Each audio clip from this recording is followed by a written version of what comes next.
Can a showdown be averted in Gambia? Leaders of neighbouring countries fly in to try to convince the president to hand over power. Yahya Jammeh doesn't recognise the recent election result. Will he be given a safe haven if he agrees to leave? This is Inside Story.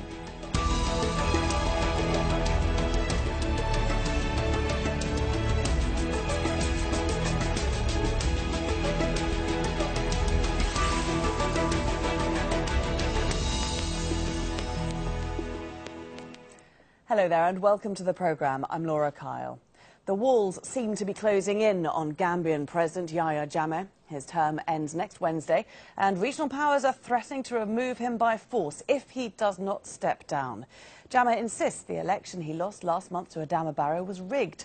Critics say he's holding on to power to keep his presidential immunity and avoid facing trial at the International Criminal Court. ECOWAS leaders are back in the Gambian capital, Banjul, after visiting last month.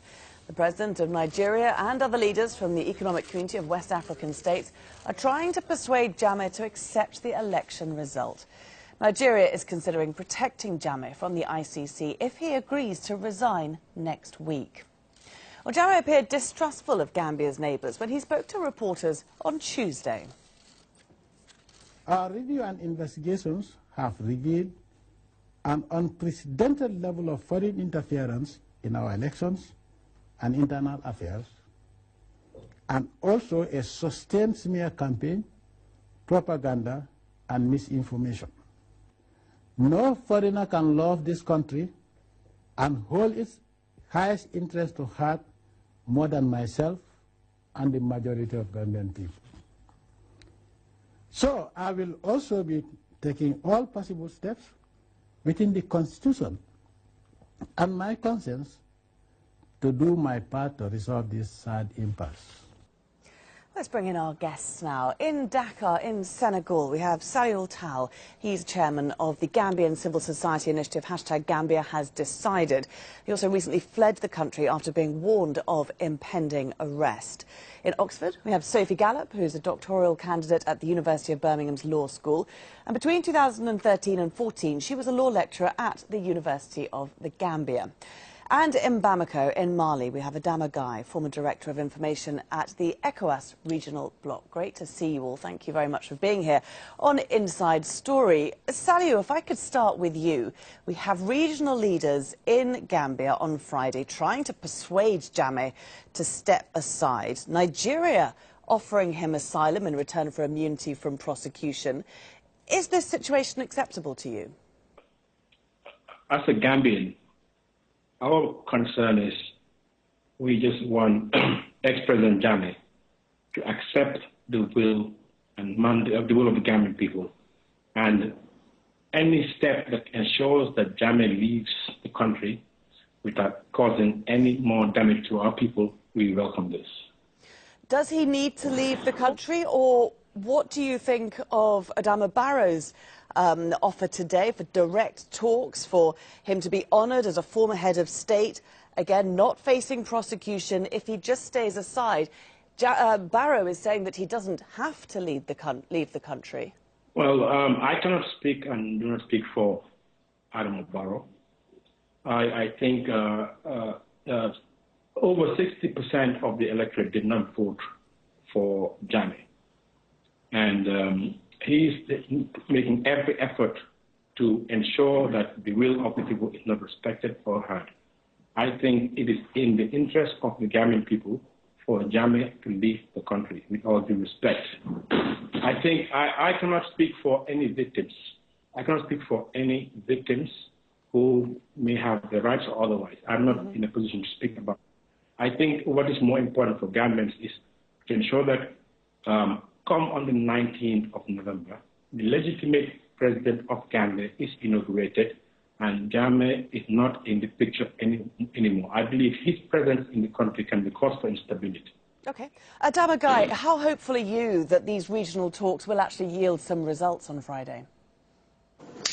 Look, I think, of course, Mr. Yahya Jammeh is a very unpredictable person, but at least since the advent of the crisis, ECOWAS, I think, has done the right thing they've touched the right button, they have threatened him, but they are now cajoling him by offering him now a carrot instead of a stick.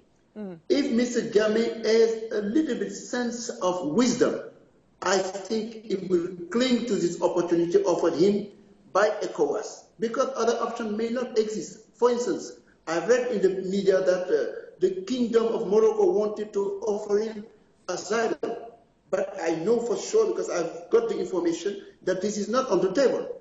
So he has the option to take this opportunity, but negotiate his exit strategy.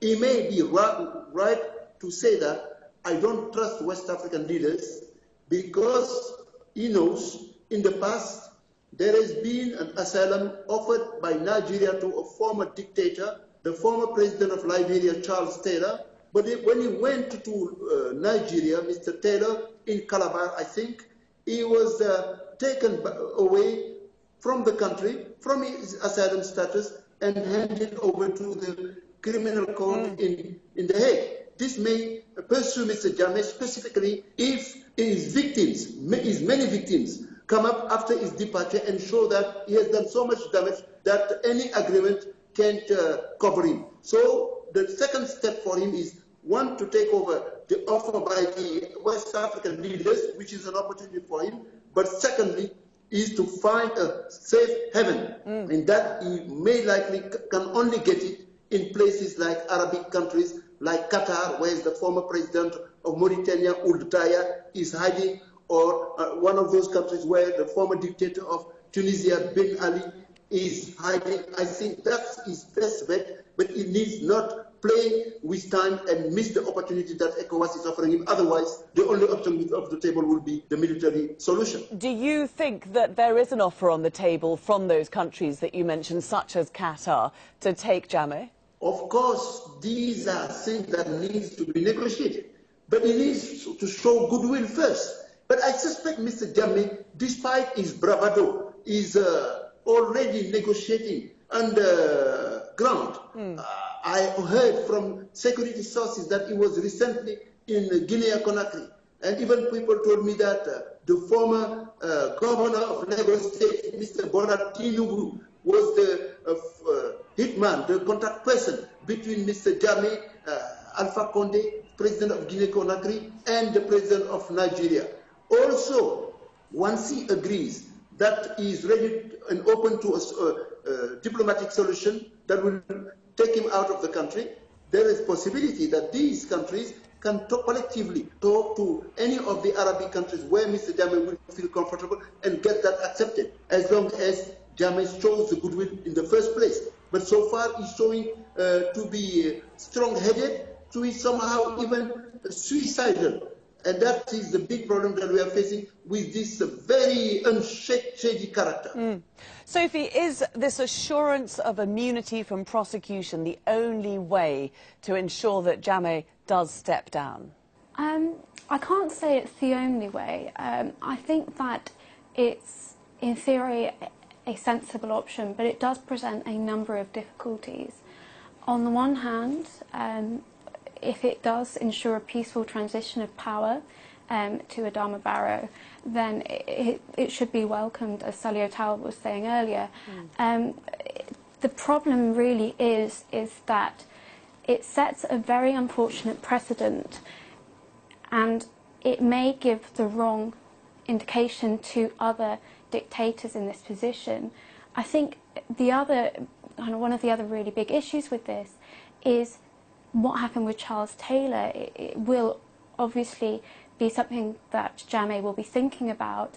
He does not want to be given asylum for 2 years and then extradited back to face charges for the crimes he has committed during his dictatorship in the Gambia in 2 years' time. So there are a number of issues with this proposed solution. Okay. Salio, of course, the reason that we're focusing so much on this immunity from prosecution is because Jammeh is alleged to have committed very many serious crimes during his 22 years in power against the Gambian people.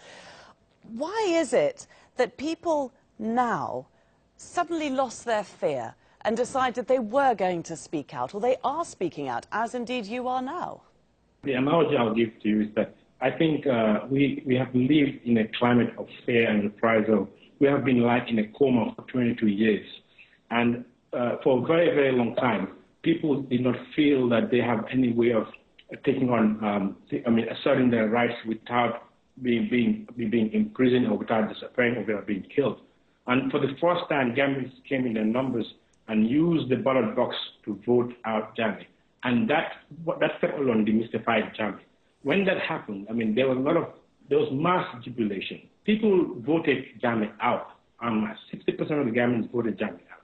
And when people tasted this freedom that we didn't know for so long, people decided that we've woken up from our coma. Now we're not going to sleep again. There's no way we're going to allow ourselves to go back and allow ourselves to be subjected to 22 years of indignity and lack of respect as Gambians. And people feel... Go ahead. Give us an idea of your personal story, because, of course, you've had to flee Gambia and are now living in Senegal. Temporarily, and I'll be going back very, very soon. Basically, a group of friends of mine of different backgrounds, men and women, mainly professionals and businessmen, who were very, very actively involved in canvassing support for people to actually participate and exercise their civic rights to vote. We're very happy and jubilant that for the first time in life, we think that our children have a future in Gambia with the advent of change, only to hear President Jammeh renege from his previous statement, where he categorically accepted the results. Now he said he's going to challenge the results, and not only that, purportedly annul the results on television. We thought, look, this is not something that is acceptable. I think this is utmost lack of respect for us as Gambians, and we're not going to accept this as Gambians. So we came together as a group and started a mass movement around the hashtag Jammeh decided, because it's a very simple message. 60% of Gambians came together and voted against Jammeh, and Jammeh has to accept that. So for that, we started with a very, very active campaign on social media, and not only that, we are campaigning on the ground. We are printing t-shirts on the ground. We are erecting billboards on the ground. We are mobilizing youth on the ground. We are talking to university students, different sectors of society, and ensuring that people understand that the reason why Jammeh is in power is the people, and the reason is the people who have decided it's over, and that it has to be over. And after having done that, we started getting harassed by the intelligence agencies. They started calling us at strange hours of the night. Then also they started damaging our billboards. They started damaging our billboards. We actually have them on video with military guys in uniform uprooting our billboards, which we paid for and have the right to install. It is our right as Gambia. We didn't post any informative messages. We just said Gambia has decided. Gambia has decided for peace. Gambia has decided for unity. Only for that purpose, they're using their might and their army to try to silence us, and we refuse to be silenced. And it went further. Myself and Rafid Diab, and also a very famous blogger named Nyangda, another person, were targeted for arrest on the 31st of December. In fact, they actually came and stayed at my house. Luckily, I had left, and I was able to arrange my exit out of Gambia together with my friend, and then fled to Senegal. And after I fled to Senegal, people around me were also harassed, and they beat my house again. And it is very, very clear they want to shut us down. And they have also been arresting Gambians for just wearing a T-shirt. Okay.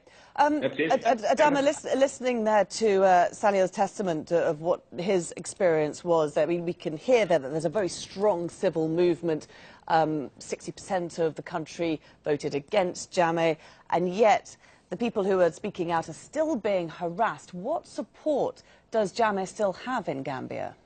Look, what happened in the Gambia should not come as a surprise to anybody who has been watching the evolution of democracy all over the world.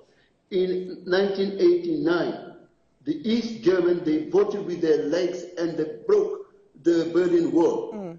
East European countries, they brought down dictators across that part of Europe. If you go to Asia, you have many countries. The Color Revolution in South Korea, in the Philippines, and in many countries, they call for democratization. And Mr. Jammeh was wrong in believing that he could continue bullying the people of the Gambia. The people were not going to take it off all the time. I met Jammeh in 1999 or 2000. He is not a stupid person, he's smart. But I think he overestimated his capacity to rule through an iron fist that country. Sure, but just last week, Adama, just to jump in there, because last week, I'm just trying to get an idea, the army chief threw his weight behind him just last week, so he does still have the support, at least of the top levels of the military. Of course, he still has support. He built those supports over the years. But never make a mistake. The Gaddafis, the Saddam Hussein, they have people who pledge support to them. But at the end of the day, the same way you see people fleeing the country because they are civil rights movement crusaders or because they are politicians fearing for their lives, the same thing will happen with those military. They realize that the region is sidelining Mr. Jammeh. The international community is against Mr. Jammeh. We need to hear more of the international community from the African Union, from the Security Council of the United Nations, because Yahya Jammeh now seems to be an injured animal. He's an injured beast. He's trying to find an exit way. And even those people who are making pledge are not with him necessarily. They are themselves also aware that the days of Jammeh are almost over. Okay. And Mr. Jammeh, people should ease his exit strategy. Okay, so that but it is said, isn't it, Adama, that an injured beast is at its most dangerous. Sophie, there are reports that Jammeh is hiring mercenaries. He's going around the region, hiring ex-fighters from other conflicts. I mean, we don't know if there's any truth to those, but what are you hearing? I have not heard anything concrete so far. I know, as you were saying, that the army has, or top levels of the army have shown support for Jammeh, but his relationship with the army is quite an interesting one. Obviously, he came to power in '94 in a military coup, and obviously had the support of the military and the army at that point. But since then, there has been an attempted, or at least an alleged attempted coup on his presidency, and that was purportedly headed by members of the army. So whilst on the one hand he has previously had very strong support from the army, on the other hand that relationship has been tested in more recent years. So whether he will continue to have the support of the army as the pressure grows will, I think, something we will need to see. Adama, should ECOWAS use its military might if it comes to that? Listen, if you need to look at history, it was in 1990, in August, in the Gambia precisely, during the first Iran war, that ECOWAS stated its own program of military intervention, and it decided to intervene in Liberia. Now the big problem is, do they have the appetite to intervene? Because it's a very risky proposition. If you go into the Gambia, Mr. Jammeh somehow can be a crazy person, ready to die and kill so many people, and this region cannot afford to be in a quagmire. You have also in the southern part of Senegal, in Casamance, a rebellion that is still going on, that has not yet been fixed. You have Mr. Jammeh. Indeed, I was told by a security person from Guinea-Conakry that he went there. People said, I don't know if they are speculating whether he went to hide money, stash money there, or recruit military. But at the end of the day, in diplomacy, that is known, you need to maintain some level of military threat in order to make sure that diplomacy has a chance of succeeding. And I think that on the table, those who will be traveling on behalf of the ECOWAS, the President of Liberia, Mrs. Sirleaf Johnson, who has shown strong leadership here, and also President Buhari, who has been very effective and tactful leader, and the other leaders of, let's say, the Ghana, Mr. Mahama, who has understood that he can show by example that he has left power and is not out of capacity of playing a role. And the President of Sierra Leone, Mr. Baikoroma, all of them, they should maintain that option on the table. I think already ECOWAS have a standby force. They have a committee of regional chief of staff of West Africa, and if they decide to intervene with the UN Security Council, which should play a role in this situation, I think Mr. Jammeh's chance to stand would be very, very slim. Right, OK. Well, as Adama was just saying, ECOWAS has deployed its regional forces several times over the past 30 years. They were in Liberia from 1990 to 1998 to intervene during and after the civil war. ECOWAS says it disarmed rebels, negotiated ceasefires and paved the way for corruption-free elections. ECOWAS also sent troops to Sierra Leone following a military coup there in 1997 to help reinstate the internationally recognised government. And it still has forces in Guinea-Bissau. They were deployed after a military coup in 2012 and are expected to withdraw this year. Salio, is this a good option, this military option from ECOWAS? Is it good to have that on the table, as Adama was saying? Are Gambians happy to have the possibility of a military intervention if it comes to that? I believe that we have to have a carrot and stick approach. I think any external intervention must be as a matter of last resort. I think we must give diplomacy a chance. But I think knowing the kind of person we're dealing with, and with respect, outgoing President Jammeh has not shown good faith in this relationship. He's always coming with different schemes and scenarios, and I don't think he's somebody that can be trusted. The Gambian people don't trust Mr. Jammeh. Mr. Jammeh came out on TV and about 2 days ago or so and made a statement that has so many different interpretations. And I can assure you that without the possibility of the use of force, the problem in Gambia will not be resolved. The only thing that is keeping outgoing President Jammeh in power is his use of force and power. And obviously, and if ECOWAS does not live to its obligation and duty to protect the Gambian people and leave the Gambians to the devices, I think the consequences will be much dire for the entire sub-region, because Gambian people will, if ECOWAS does not assist Gambian people will help ourselves. And if we help ourselves, the consequences will be much more serious. And at that stage, ECOWAS will have a much, much serious problem.